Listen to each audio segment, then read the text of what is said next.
Before all the festivities today, I was able to sit down here at City Park with the woman who brought MLS to St. Louis. That would be Carolyn Kindle. And we went over the journey to getting to this point, having the first ever match here at City Park.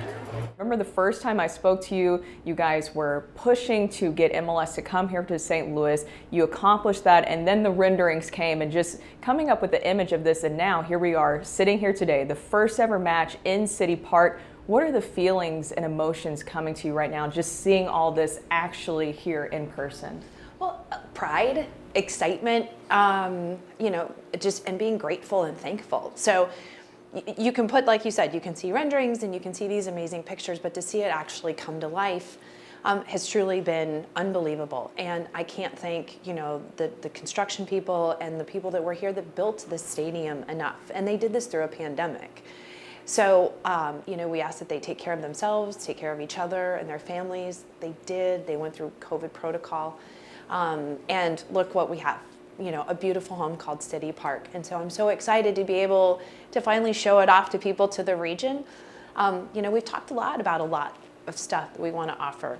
And especially being able to build a stadium from the ground up, we could be technology forward thinking and food and beverage, and tonight we get to show that to everybody, so I'm excited. The thing that I've noticed that you guys have said over and over again is you want to make this America's first soccer capital. So what does that mean to what you guys are building here?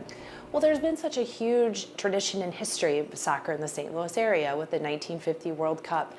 But also just sort of, soccer touches a lot of families, a lot more than I realized in this region. And so to be able to have a professional MLS team, right in downtown to support, obviously that was very important to us. The minute I interviewed Lutz, I'll never forget, he was about community. And when we talked about sporting, he was very much on, I want to be in a place where I can develop players because homegrown players are important.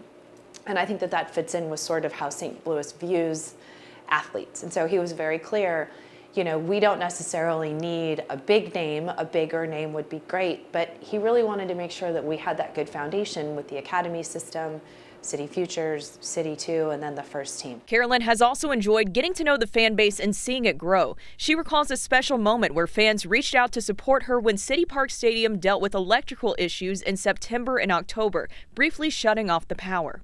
I tell the story that there was these ladies were at CVS right after the news broke about the electricity, and they came up to me and they're like, you don't know who we are, but we're big fans and we're sorry your stadium's broken. And they're like, do you want a hug? And you're like, actually, I kind of do. To be able to still have a game, though, after all that, too, is amazing as well, because I know that had to take like a whole army to get that back going again. So, well, like I always say, I always wanted to learn how to build an external substation outside of a stadium to fix an electrical problem, because you never know when that skill's going to come in handy. Exactly.